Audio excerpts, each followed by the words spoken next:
ਸਤਿ ਸ਼੍ਰੀ ਅਕਾਲ। ਤੁਸੀਂ ਦੇਖ ਰਹੇ ਹੋ ਪੰਜਾਬ ਮੇਲ USA TV। ਮੈਂ ਹਾਂ ਵਰੁਣ ਕੌਰ ਮਾਨ। ਖਬਰਾਂ ਦੇ ਬੁਲੇਟਿਨ ਵਿੱਚ ਤੁਹਾਡਾ ਸਵਾਗਤ ਹੈ। ਖਬਰਾਂ ਦੇ ਬੁਲੇਟਿਨ ਦੇ ਸਪਾਂਸਰ ਹਨ real estate broker Mohan Cheema. Real estate ਦੀ ਦੁਨੀਆ 'ਚ ਮੰਨਿਆ ਪ੍ਰਮੰਨਿਆ ਨਾਮ। ਪੇਸ਼ ਨੇ ਪਹਿਲਾਂ ਚੋਣਵੀਆਂ ਖਬਰਾਂ।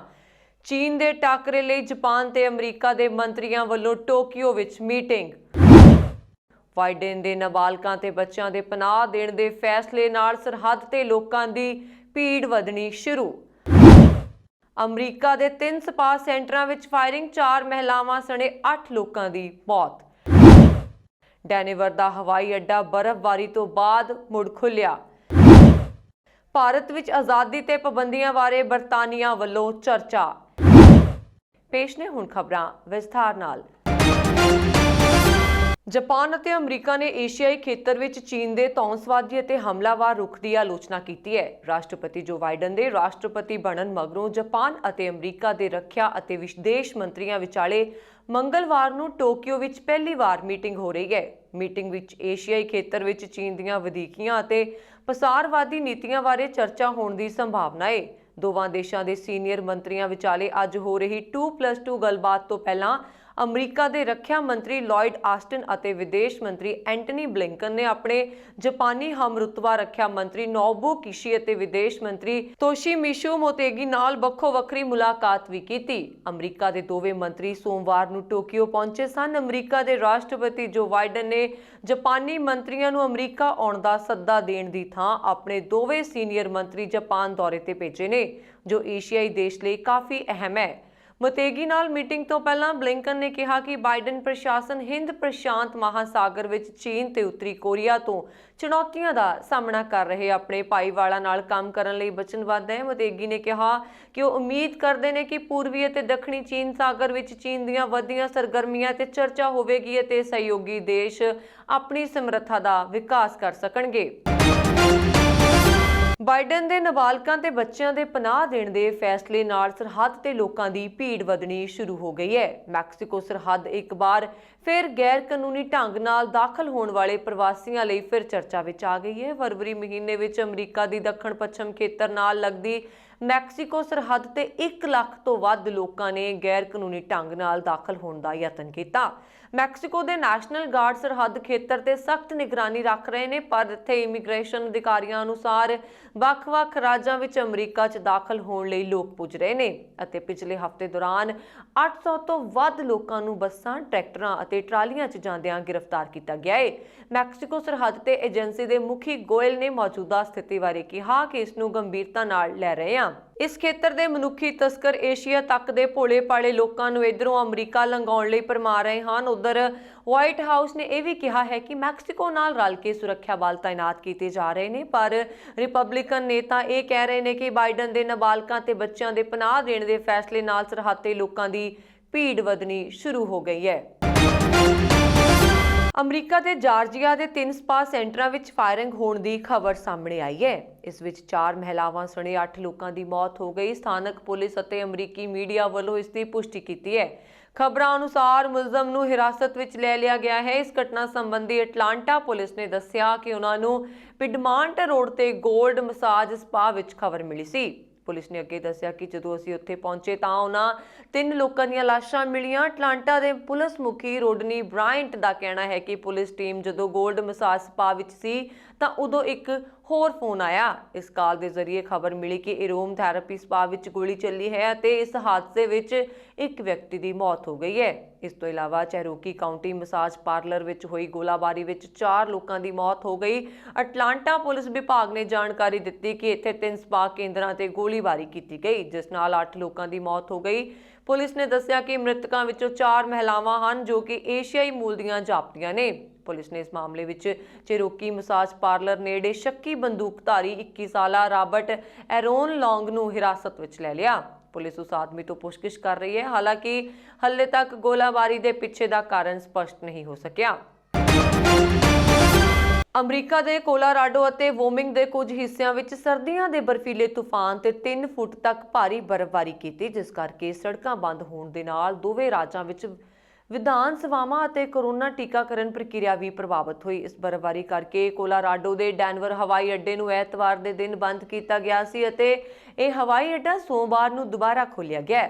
ਬੋਲਡਰ ਵਿੱਚ ਰਾਸ਼ਟਰੀ ਮੌਸਮ ਸੇਵਾ ਅਨੁਸਾਰ ਸ਼ਹਿਰ ਦੇ ਪੂਰਬ ਵੱਲ ਡੈਨਵਰ ਅੰਤਰਰਾਸ਼ਟਰੀ ਹਵਾਈ ਅੱਡੇ ਤੇ ਐਤਵਾਰ ਦੇ ਦਿਨ 27 ਇੰਚ ਤੱਕ ਬਰਫ਼ਬਾਰੀ ਹੋਈ, ਜਿਸ ਕਾਰਨ ਡੈਨਵਰ ਦੇ ਹਵਾਈ ਅੱਡੇ ਦੇ ਰਨਵੇ ਉੱਪਰ ਐਤਵਾਰ ਨੂੰ ਰੁਕਾਵਟ ਪੈਦਾ ਹੋਈ ਅਤੇ ਕੁਝ ਫਸੇ ਯਾਤਰੀਆਂ ਨੇ ਹਵਾਈ ਅੱਡੇ ਤੇ ਰਾਤ ਬਤੀਤ ਕੀਤੀ। ਹਵਾਈ ਅੱਡੇ ਦੇ ਬੁਲਾਰੇ ਐਮਲੀ ਵਿਲਜ਼ੀਅਮ ਅਨੁਸਾਰ ਸੋਮਵਾਰ ਨੂੰ ਸੂਰਜ ਨਿਕਲਣ ਕਾਰਨ ਅਤੇ 200 ਤੋਂ ਵੱਧ ਕਾਮਿਆਂ ਨੇ ਹਵਾਈ ਅੱਡੇ ਦੇ 6 ਵਿੱਚੋਂ 4 ਰਨਵੇ ਖੋਲ੍ਹਣ ਦਾ ਕੰਮ ਕੀਤਾ। ਵੋਮਿੰਗ ਵਿੱਚ ਵੀ ਰਾਸ਼ਟਰੀ ਮੌਸਮ ਸੇਵਾ ਨੇ ਬਰਫ਼ ਨਾਲ ਢੱਕੀਆਂ ਸੜਕਾਂ ਦੇ ਕਾਰਨ ਅਗਲੇ ਕਈ ਦਿਨਾਂ ਤੱਕ ਵਾਹਨ ਚਲਾਉਣ ਸੰਬੰਧੀ ਚੇਤਾਵਨੀ ਦਿੱਤੀ ਹੈ। ਕੁਝ ਟਰੱਕ ਅਤੇ ਹੋਰ ਯਾਤਰੀ ਪੂਰਬੀ ਵੋਮਿੰਗ ਵਿੱਚ ਫਸੇ ਹੋਏ ਨੇ, ਜਿੱਥੇ ਸੋਮਵਾਰ ਨੂੰ ਚੀਨੇ ਅਤੇ ਕੈਸਪਰ ਸ਼ਹਿਰਾਂ ਵਿੱਚੋਂ ਅਤੇ ਬਾਹਰ ਜਾਣ ਵਾਲੇ ਰਸਤੇ ਸਮੇਤ ਕਈ ਵੱਡੀਆਂ ਸੜਕਾਂ ਬੰਦ ਰਹੀਆਂ। ਡੈਨਵਰ ਮੈਟਰੋ ਖੇਤਰ ਵਿੱਚ ਸਾਰੇ ਬੱਸ ਰੂਟ ਮੁਅੱਤਲ ਕਰ ਦਿੱਤੇ ਗਏ ਸਨ, ਜਦਕਿ ਸੀਮਤ ਰੇਲ ਸੇਵਾ ਚੱਲ ਰਹੀ ਸੀ। ਬਰਤਾਨੀਆ ਦੇ ਉੱਪਰਲੇ ਸਦਨ ਹਾਊਸ ਆਫ ਲਾਰਡਸ ਦੇ ਮੈਂਬਰਾਂ ਨੇ ਭਾਰਤ ਵਿਚਲੀਆਂ ਗੈਰ ਸਰਕਾਰੀ ਸੰਸਥਾਵਾਂ, ਅਕਾਦਮੀਆਂ ਤੇ ਹੋਰਨਾਂ ਗਰੁੱਪਾਂ ਦੀ ਆਜ਼ਾਦੀ ਦੇ ਮੁੱਦੇ ਤੇ ਚਰਚਾ ਕੀਤੀ ਅਤੇ ਪ੍ਰਧਾਨ ਮੰਤਰੀ ਬੋਰਿਸ ਜੌਨਸਨ ਤੋਂ ਮੰਗ ਕੀਤੀ ਕਿ ਉਹ ਅਗਲੇ ਮਹੀਨੇ ਭਾਰਤ ਫੇਰੀ ਦੌਰਾਨ ਆਪਣੇ ਭਾਰਤੀ ਹਮਰੁਤਬਾ ਨਰਿੰਦਰ ਮੋਦੀ ਕੋਲ ਇਹ ਮੁੱਦਾ ਜ਼ਰੂਰ ਚੁੱਕਣ। ਉੱਪਰਲੇ ਸਦਨ ਵਿੱਚ ਕ੍ਰਾਸ ਬੈਂਚ ਤੋਂ ਸੰਸਦ ਮੈਂਬਰ ਲਾਰਡ ਰਿਚਰਡ ਹੈਰਿਸ ਨੇ ਭਾਰਤ ਆਜ਼ਾਦੀ ਤੇ ਪਾਬੰਦੀਆਂ ਦੇ ਮੁੱਦੇ ਤੇ ਬਹਿਸ ਦਾ ਸੱਦਾ ਦਿੱਤਾ ਸੀ ਅਤੇ ਬਰਤਾਨਵੀ ਮੰਤਰੀ ਲਾਰਡ ਜੈਕ ਗੋਲਡਸਮਿਥ ਨੇ ਸਰਕਾਰ ਵੱਲੋਂ ਭਾਰਤ ਤੇ ਬਰਤਾਨੀਆ ਵਿਚਾਲੇ ਨਜ਼ਦੀਕੀ ਰਿਸ਼ਤਿਆਂ ਦਾ ਹਵਾਲਾ ਦਿੰਦਿਆਂ ਕਿਹਾ ਕਿ ਇਹ ਰਿਸ਼ਤੇ ਬਰਤਾਨੀਆ ਨੂੰ ਭਾਰਤ ਕੋਲ ਇਹ ਮਸਲਾ ਚੁੱਕਣ ਦੀ ਆਗਿਆ ਦਿੰਦੇ ਨੇ। ਉਹਨਾਂ ਨੇ ਕਿਹਾ ਕਿ ਭਾਰਤ ਤੇ ਬਰਤਾਨੀਆ ਵਿਚਾਲੇ ਰਿਸ਼ਤੇ ਬਹੁਤ ਗਹਿਰੇ ਤੇ ਵੱਡੇ ਹਨ ਅਤੇ ਦੋਵਾਂ ਮੁਲਕਾਂ ਵਿਚਾਲੇ ਚੰਗੇ ਕਾਰੋਬਾਰੀ ਸੰਬੰਧ ਵੀ ਨੇ। ਉਹਨਾਂ ਨੇ ਕਿਹਾ, ਸਾਡਾ ਨਜ਼ਰੀਆ ਹਮੇਸ਼ਾ ਭਾਰਤ ਸਰਕਾਰ ਕੋਲ ਕੋਈ ਵੀ ਮੁੱਦਾ ਸਿੱਧੇ ਤੌਰ ਤੇ ਚੁੱਕਣ ਦਾ ਰਿਹਾ ਹੈ। ਮਨੁੱਖੀ ਅਧਿਕਾਰਾਂ ਦੇ ਮੁੱਦੇ ਤੇ ਅਸੀਂ ਭਾਰਤ ਨਾਲ ਸਿੱਧੀ ਵਾਰਤਾ ਜਾਰੀ ਰੱਖਾਂਗੇ ਅਤੇ ਮੰਤਰਾਲਾ ਪੱਧਰ ਤੋਂ ਇਲਾਵਾ ਜਿਸ ਵੀ ਤਰ੍ਹਾਂ ਹੋ ਸਕਿਆ ਅਸੀਂ ਭਾਰਤ ਕੋਲ ਆਪਣੀ ਆਵਾਜ਼ ਚੁੱਕਦੇ ਰਹਾਂਗੇ। ਉਹਨਾਂ ਨੇ ਕਿਹਾ, ਪ੍ਰਧਾਨ ਮੰਤਰੀ ਬੋਰਿਸ ਜੌਨਸਨ ਜਲਦੀ ਹੀ ਭਾਰਤ ਜਾ ਰਹੇ ਨੇ। ਭਾਰਤ ਸਰਕਾਰ ਨਾਲ ਦੁਬੱਲੇ ਤੇ ਬਹੁਪੱਖੀ ਮੁੱਦਿਆਂ ਤੇ ਚਰਚਾ ਕਰਨ ਦਾ ਇਹ ਵੱਡਾ ਮੌਕਾ ਹੈ। ਬੇਸ਼ੱਕ ਸਾਡੇ ਕੁਝ ਵਿਸ਼ੇਸ਼ ਮਸਲੇ ਵੀ ਹਨ, ਪਰ ਪ੍ਰਧਾਨ ਮੰਤਰੀ ਭਾਰਤ ਵਿੱਚ ਆਜ਼ਾਦੀ ਤੇ ਪਾਬੰਦੀਆਂ ਬਾਰੇ ਮਸਲਾ ਆਪਣੇ ਭਾਰਤੀ ਹਮਰੁਤਬਾ ਕੋਲ ਜ਼ਰੂਰ ਚੁੱਕਣਗੇ। ਉੱਪਰਲੇ ਸਦਨ ਵਿੱਚ ਹੋਈ ਚਰਚਾ ਦੌਰਾਨ ਤਕਰੀਬਨ 8 ਸੰਸਦ ਮੈਂਬਰਾਂ ਨੇ ਜੌਨਸਨ ਦੀ ਅਗਵਾਈ ਹੇਠਲੀ ਸਰਕਾਰ ਨੂੰ ਭਾਰਤ ਵਿੱਚ ਐਮਨੈਸਟੀ ਇੰਟਰਨੈਸ਼ਨਲ ਇੰਡੀਆ ਦਾ ਦਫ਼ਤਰ ਬੰਦ ਹੋਣ ਤੇ ਇਸ ਦੇ ਬੈਂਕ ਖਾਤਿਆਂ ਨਾਲ ਲੈਣ ਦੇਣ ਰੋਕੇ ਜਾਣ, ਕਸ਼ਮੀਰ ਦੀ ਸਥਿਤੀ, ਪੱਤਰਕਾਰਾਂ ਨੂੰ ਕੈਦ ਕਰਨਾ, ਗੈਰ ਹਿੰਦੂ ਘੱਟ ਗਿਣਤੀਆਂ, ਦਲਿਤ ਕਾਰਕੁਨਾਂ, NGO ਤੇ ਮਨੁੱਖੀ ਅਧਿਕਾਰਾਂ ਦੀ ਉਲੰਘਣਾ ਖਿਲਾਫ ਮੁਹਿੰਮ ਛੇੜਨ ਵਾਲਿਆਂ ਖਿਲਾਫ ਕੇਸ ਦਰਜ ਕੀਤੇ ਜਾਣ ਦੇ ਡਰ ਜਿਹੇ ਮਸਲੇ ਚੁੱਕਣ ਦੀ ਅਪੀਲ ਕੀਤੀ ਹੈ। ਬਰਤਾਨੀਆ ਦੇ ਪ੍ਰਧਾਨ ਮੰਤਰੀ ਬੋਰਿਸ ਜੌਨਸਨ ਅਪ੍ਰੈਲ ਮਹੀਨੇ ਦੇ ਅਖੀਰ ਵਿੱਚ ਭਾਰਤ ਦਾ ਦੌਰਾ ਕਰਨਗੇ। ਇਸ ਸੰਬੰਧੀ ਜਾਣਕਾਰੀ ਪ੍ਰਧਾਨ ਮੰਤਰੀ ਦੇ ਦਫ਼ਤਰ 10 ਡਾਊਨਿੰਗ ਸਟਰੀਟ ਨੇ ਦਿੱਤੀ ਹੈ। ਯੂਰੋਪੀਅਨ ਯੂਨੀਅਨ ਤੋਂ ਵੱਖ ਹੋਣ ਤੋਂ ਬਾਅਦ ਬੋਰਿਸ ਜੌਨਸਨ ਦੀ ਇਹ ਪਹਿਲੀ ਅੰਤਰਰਾਸ਼ਟਰੀ ਯਾਤਰਾ ਹੋਵੇਗੀ। ਇਸ ਤੋਂ ਪਹਿਲਾਂ ਬੋਰਿਸ ਜੌਨਸਨ ਗਣਤੰਤਰ ਦਿਵਸ ਮੌਕੇ ਮੁੱਖ ਮਹਿਮਾਨ ਵਜੋਂ ਸ਼ਾਮਲ ਹੋਣ ਵਾਲੇ ਸਨ, ਪਰ ਉਸ ਸਮੇਂ ਬਰਤਾਨੀਆ 'ਚ ਕੋਰੋਨਾ ਵਾਇਰਸ ਦੇ ਨਵੇਂ ਸਰੂਪ ਕਾਰਨ ਲੱਗੀ ਤਾਲਾਬੰਦੀ ਕਾਰਨ ਉਹਨਾਂ ਦਾ ਦੌਰਾ ਰੱਦ ਕਰਨਾ ਪਿਆ ਸੀ। ਸੂਤਰਾਂ ਅਨੁਸਾਰ ਇਸ ਦੌਰੇ ਦੌਰਾਨ ਦੋਵੇਂ ਦੇਸ਼ਾਂ ਵਿਚਾਲੇ ਕਈ ਮਹੱਤਵਪੂਰਨ ਸਮਝੌਤੇ ਹੋਣਗੇ। ਜ਼ਿਕਰਯੋਗ ਹੈ ਕਿ ਬਰਤਾਨੀਆ ਯੂਰੋਪੀਅਨ ਯੂਨੀਅਨ ਤੋਂ ਬਾਹਰ ਆਉਣ ਤੋਂ ਬਾਅਦ ਦੁਨੀਆ ਦੇ ਵੱਖ-ਵੱਖ ਹਿੱਸਿਆਂ 'ਚ ਵਪਾਰਕ ਸੰਭਾਵਨਾ ਤਲਾਸ਼ ਰਿਹਾ ਹੈ। ਬੋਰਿਸ ਜੌਨਸਨ ਭਾਰਤ ਆ ਕੇ ਇੱਕ ਪਾਸੇ ਵਪਾਰਕ ਸੰਬੰਧਾਂ ਨੂੰ ਹੋਰ ਮਜ਼ਬੂਤ ਕਰਨਾ ਚਾਹਣਗੇ, ਦੂਜੇ ਪਾਸੇ ਉਹ ਚੀਨ ਨੂੰ ਸਖਤ ਸੰਦੇਸ਼ ਦੇਣ ਦੀ ਵੀ ਕੋਸ਼ਿਸ਼ ਕਰਨਗੇ। ਉੱਤਰੀ ਕੋਰੀਆ ਦੇ ਤਾਨਾਸ਼ਾਹ ਕਿਮ ਜੋਂਗ ਉਨ ਦੀ ਬਹੁਤ ਸ਼ਕਤੀਸ਼ਾਲੀ ਭੈਣ ਕਿਮ ਜੋਂਗ ਯੋਂਗ ਨੇ ਅਮਰੀਕਾ ਦੇ ਰਾਸ਼ਟਰਪਤੀ ਜੋ ਬਾਈਡਨ ਦੇ ਪ੍ਰਸ਼ਾਸਨ ਨੂੰ ਚੇਤਾਵਨੀ ਦਿੱਤੀ ਹੈ। ਚੇਤਾਵਨੀ ਮੁਤਾਬਕ ਜੇਕਰ ਅਮਰੀਕਾ 4 ਸਾਲ ਸ਼ਾਂਤੀ ਨਾਲ ਸੌਣਾ ਚਾਹੁੰਦਾ ਹੈ ਤਾਂ ਵਿਵਾਦ ਪੈਦਾ ਕਰਨ ਵਾਲੇ ਕਦਮਾਂ ਤੋਂ ਦੂਰ ਰਹੇ। ਕਿਮ ਯੋ ਜੋਂਗ ਦਾ ਇਹ ਬਿਆਨ ਅਜਿਹੇ ਸਮੇਂ ਵਿੱਚ ਆਇਆ ਜਦੋਂ ਅਮਰੀਕਾ ਦੇ ਵਿਦੇਸ਼ ਮੰਤਰੀ ਪਹਿਲੀ ਵਾਰ ਦੱਖਣੀ ਕੋਰੀਆ ਅਤੇ ਜਾਪਾਨ ਦੀ ਯਾਤਰਾ ਤੇ ਇਸ ਹਫ਼ਤੇ ਜਾ ਰਹੇ ਨੇ। ਮੰਨਿਆ ਜਾ ਰਿਹਾ ਹੈ ਕਿ ਇਸ ਯਾਤਰਾ ਦੌਰਾਨ ਉੱਤਰੀ ਕੋਰੀਆ ਦੇ ਪਰਮਾਣੂ ਪ੍ਰੋਗਰਾਮ ਤੇ ਚਰਚਾ ਹੋ ਸਕਦੀ ਹੈ। ਉੱਤਰੀ ਕੋਰੀਆ ਦੀ ਸਰਕਾਰੀ ਗੱਲਬਾਤ ਏਜੰਸੀ KCNA ਨੇ ਦੱਸਿਆ ਕਿ ਕਿਮ ਜੋਂਗ ਯੂੰਗ ਨੇ ਅਮਰੀਕਾ ਅਤੇ ਦੱਖਣੀ ਕੋਰੀਆ ਦੇ ਸੰਯੁਕਤ ਮਿਲਟਰੀ ਅਭਿਆਸ ਦੀ ਵੀ ਤਿੱਖੀ ਆਲੋਚਨਾ ਕੀਤੀ। ਕਿਮ ਜੋਂਗ ਉਸਨੇ ਸਰਕਾਰੀ ਅਖਬਾਰ ਰੋਡੇਂਗ ਸਨਮਨ ਨਾਲ ਗੱਲਬਾਤ ਵਿੱਚ ਕਿਹਾ, ਅਮਰੀਕਾ ਦੇ ਨਵੇਂ ਪ੍ਰਸ਼ਾਸਨ ਨੂੰ ਇੱਕ ਸਲਾਹ ਹੈ ਜੋ ਇਲਾਕੇ ਵਿੱਚ ਸਾਡੀ ਜ਼ਮੀਨ ਤੇ ਬਾਰੂਦ ਫੈਲਾਉਣਾ ਚਾਹੁੰਦਾ ਹੈ। ਉਹਨਾਂ ਨੇ ਕਿਹਾ, ਜੇਕਰ ਅਮਰੀਕਾ ਆਉਣ ਵਾਲੇ 4 ਸਾਲਾਂ ਲਈ ਸ਼ਾਂਤੀ ਨਾਲ ਸੌਣਾ ਚਾਹੁੰਦਾ ਹੈ ਤਾਂ ਉਹ ਉਸ ਲਈ ਚੰਗਾ ਹੋਵੇਗਾ ਕਿ ਉਹ ਪਹਿਲੇ ਕਦਮ ਦੇ ਰੂਪ ਵਿੱਚ ਅਜਿਹੀ ਕਾਰਵਾਈ ਤੋਂ ਦੂਰ ਰਹੇ। ਉੱਤਰੀ ਕੋਰੀਆ ਨੇ ਹਾਲੇ ਤੱਕ ਬਾਈਡਨ ਨੂੰ ਨਹੀਂ ਮੰਨਿਆ ਰਾਸ਼ਟਰਪਤੀ। ਇਸ ਤੋਂ ਪਹਿਲਾਂ ਅਮਰੀਕਾ ਨੇ ਕਿਹਾ ਸੀ ਕਿ ਉਹ ਪਿਛਲੇ ਕਈ ਹਫ਼ਤਿਆਂ ਤੋਂ ਉੱਤਰੀ ਕੋਰੀਆ ਨਾਲ ਡਿਪਲੋਮੈਟਿਕ ਸੰਪਰਕ ਸਥਾਪਿਤ ਕਰਨ ਦੀ ਕੋਸ਼ਿਸ਼ ਕਰ ਰਿਹਾ ਹੈ। ਉੱਤਰੀ ਕੋਰੀਆ ਨੇ ਹੁਣ ਤੱਕ ਨਹੀਂ ਮੰਨਿਆ ਕਿ ਜੋ ਬਾਈਡਨ ਅਮਰੀਕਾ ਦੇ ਰਾਸ਼ਟਰਪਤੀ ਬਣ ਗਏ ਨੇ। ਉੱਤਰੀ ਕੋਰੀਆ ਦੇ ਮਿਜ਼ਾਈਲ ਅਤੇ ਪਰਮਾਣੂ ਹਥਿਆਰ ਪ੍ਰੋਗਰਾਮ ਨੂੰ ਲੈ ਕੇ ਦੋਹਾਂ ਦੇਸ਼ਾਂ ਵਿਚਾਲੇ ਵਿਵਾਦ ਬਣਿਆ ਹੋਇਆ ਹੈ। ਉੱਤਰੀ ਕੋਰੀਆ ਅਮਰੀਕਾ ਦੇ ਡਿਪਲੋਮੈਟਿਕ ਸੰਪਰਕ ਸਥਾਪਿਤ ਕਰਨ ਦੀਆਂ ਕੋਸ਼ਿਸ਼ਾਂ ਤੇ ਕੋਈ ਜਵਾਬ ਨਹੀਂ ਦੇ ਰਿਹਾ। ਕਿਮ ਯੋਂਗ ਜੋਂਗ ਨੇ ਇੱਕ ਵਾਰ ਫਿਰ ਤੋਂ ਅਮਰੀਕਾ ਅਤੇ ਦੱਖਣੀ ਕੋਰੀਆ ਦੀ ਸੈਨਾ ਵਿਚਾਲੇ ਹੋ ਰਹੇ ਸੰਯੁਕਤ ਮਿਲਟਰੀ ਅਭਿਆਸ ਤੇ ਆਪਣਾ ਸਖਤ ਵਿਰੋਧ ਜ਼ਾਹਿਰ ਕੀਤਾ। ਉੱਤਰੀ ਕੋਰੀਆ ਦਾ ਕਹਿਣਾ ਹੈ ਕਿ ਉਸ ਦੇ ਕਬਜ਼ੇ ਦੀ ਤਿਆਰੀ ਹੈ। ਕਿਮ ਯੋਂਗ ਨੇ ਕਿਹਾ ਕਿ ਦੱਖਣੀ ਕੋਰੀਆ ਦੀ ਸਰਕਾਰ ਨੇ ਇੱਕ ਵਾਰ ਫਿਰ ਯੁੱਧ ਅਤੇ ਸੰਕਟ ਵੱਲ ਵਧਣ ਦਾ ਰਸਤਾ ਚੁਣਿਆ ਹੈ। ਕਿਮ ਜੋਂਗ ਉੱਤਰੀ ਕੋਰੀਆ ਤਾਨਾਸ਼ਾਹ ਦੀ ਛੋਟੀ ਭੈਣ ਹੈ ਅਤੇ ਉਸ ਦੀ ਸਭ ਤੋਂ ਕਰੀਬੀ ਸਹਿਯੋਗੀ ਮੰਨੀ ਜਾਂਦੀ ਹੈ। ਸੰਯੁਕਤ ਰਾਸ਼ਟਰ ਦੇ ਜਨਰਲ ਸਕੱਤਰ ਐਂਟੋਨੀਓ ਗੁਟਰੇਸ ਨੇ ਮਿਆਂਮਾਰ ਵਿੱਚ ਵੱਧਦੀ ਹਿੰਸਾ ਤੇ ਦੁੱਖ ਜ਼ਾਹਿਰ ਕੀਤਾ ਹੈ ਅਤੇ ਕੌਮਾਂਤਰੀ ਭਾਈਚਾਰੇ ਨੂੰ ਉੱਥੇ ਫੌਜੀ ਤਸ਼ੱਦਦ ਖਤਮ ਕਰਨ ਦੇ ਲਈ ਮਦਦ ਲਈ ਸਮੂਹਿਕ ਤੇ ਦੁਬੱਲੇ ਤੌਰ ਤੇ ਕੰਮ ਕਰਨ ਦੀ ਅਪੀਲ ਕੀਤੀ ਹੈ।